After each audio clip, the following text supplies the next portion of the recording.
Om Swastiastu. Selamat pagi semuanya, terima kasih atas waktu yang telah diberikan kepada saya sehingga saya bisa menyampaikan hasil tugas BPKN terkait kasus Freddy Budiman yang Bapak IGD Oke Saputra berikan sebagai pengampu guru pelajaran BPKN. Sebelum saya membahas artikel tersebut, izinkan saya memperkenalkan diri terlebih dahulu. Perkenalkan, nama saya Niputu Trisna, nomor absen 28 dari kelas 11 IPS 1. Adapun maksud dan tujuan saya membuat video ini adalah satu, untuk mengetahui kasus Freddy Budiman. Yang kedua, untuk memberikan informasi bagi penonton mengenai kasus Freddy Budiman. Ketiga, untuk memberikan pendapat terkait hukuman mati di Indonesia.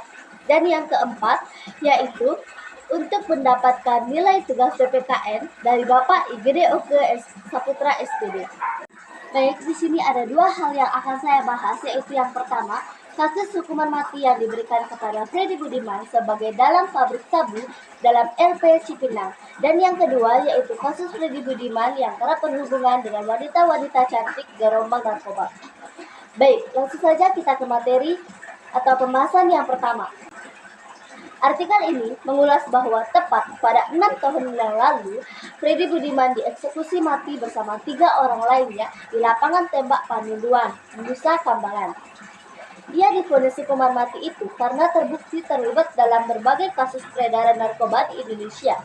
Bahkan, Freddy merupakan dalang produksi sabu di dalam penjara. Freddy Budiman lahir pada tanggal 18 Juli 1977 di Surabaya, tepatnya di Jalan Kerembangan Baru 7. Freddy memulai dunia hitam sebagai seorang pencopet. Kemudian ia merantau ke Jakarta saat ia dewasa hingga akhirnya memilih untuk menetap di ibu kota. Pada 1997, Freddy terlibat dalam kasus narkoba pertamanya hingga dijebolkan ke LP Cipinang. Pada 2009, Freddy kembali berhadapan dengan penegak hukum lantaran menyimpan 500 gram sabu-sabu. Kala itu dia divonis 3 tahun 4 bulan penjara. Freddy kembali beraksi hingga tertangkap aparat pada 2011. Saat itu dia memiliki ratusan gram sabu-sabu dan bahan pembuat ekstasi. Pada 2012, Pengadilan Negeri Jakarta Barat memvonis mati Freddy karena ulahnya mengimpor 1,4 juta butir pil ekstasi dari Tiongkok. Pada 28 April yang tiba di Pelabuhan Tanjung Priok pada 8 Mei. Aksi nekat ini dia lakukan pada saat masih berada di dalam penjara. Pil impor dibungkus dalam kemasan teh yang dimasukkan dalam satu lusin kardus berwarna coklat. Apabila lolos, ekstasi ini diperkirakan dapat meraup keuntungan sebesar 4,5 miliar. Walaupun ajal di depan mata, Freddy tetap mengedarkan narkoba dengan membuat pabrik sabu pada 2013 di dalam Lembaga Permasyarakatan Narkotika Cipinang.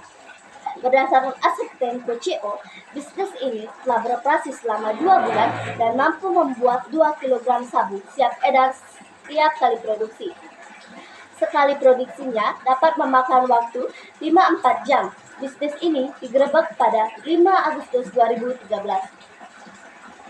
Pada Jumat 29 Juli 2016 pukul 00.45, Freddy dieksekusi di Nusa Kambangan, Jawa Tengah. Dia merupakan satu dari 4 orang ditembak mati yang terlibat dalam kasus narkotika. 3 orang lainnya yang dieksekusi setelah dirinya merupakan warga negara asing. Pada Jumat 29 Juli 2016 pukul 00.45, Freddy dieksekusi di Nusa Kambangan, Jawa Tengah. Dia merupakan satu dari 4 orang yang terlibat ditembak mati yang terlibat dengan kasus narkotika. Sedangkan 3 orang lainnya yang dieksekusi setelah dirinya merupakan warga negara asing.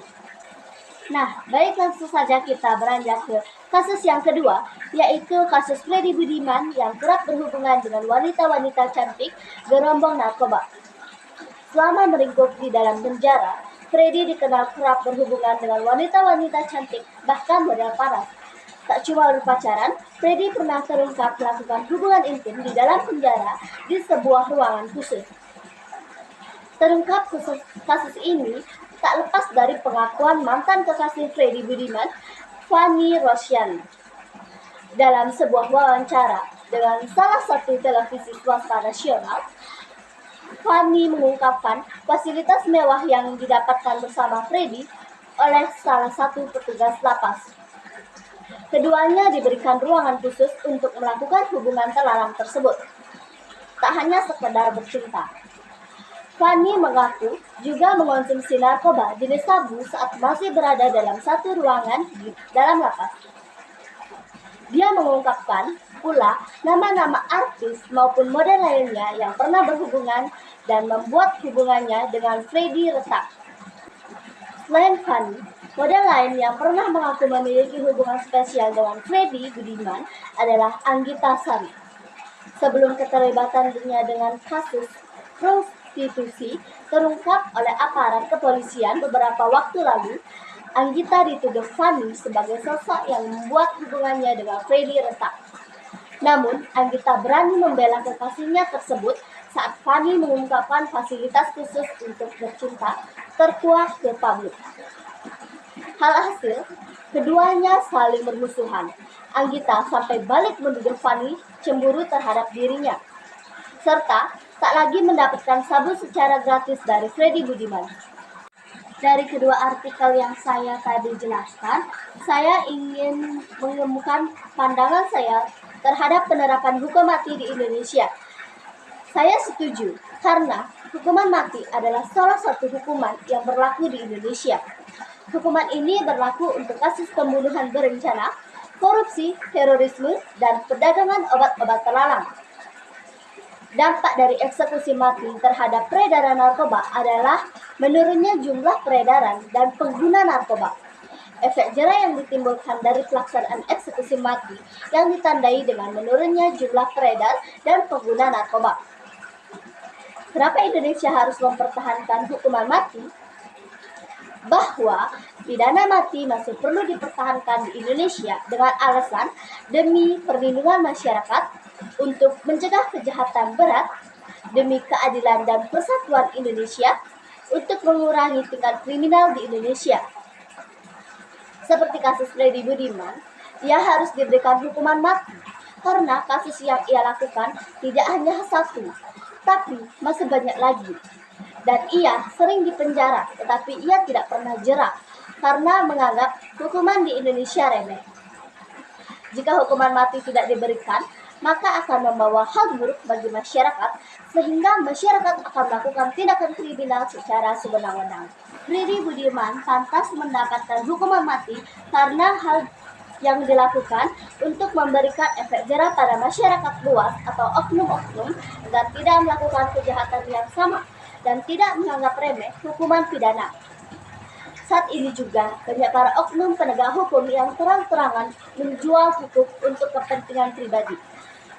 Hal ini juga harus menjadi perhatian penting sehingga hukuman mati memang pantas diterapkan di Indonesia, terutama untuk mengatasi kasus-kasus yang bersifat fatal agar orang-orang atau oknum-oknum tidak menganggap remeh hukuman pidana serta mereka akan berpikir dua kali untuk melakukan tindakan kriminal.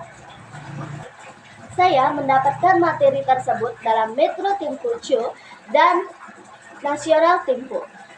Sekian penyampaian yang dapat saya berikan. Apabila terdapat kekurangan dalam memberikan pendapat ataupun dalam pembuatan video, saya mohon maaf. Akhir kata saya tutup dengan Paramo Santi. Om Santi Santi Santi. Terima kasih semuanya.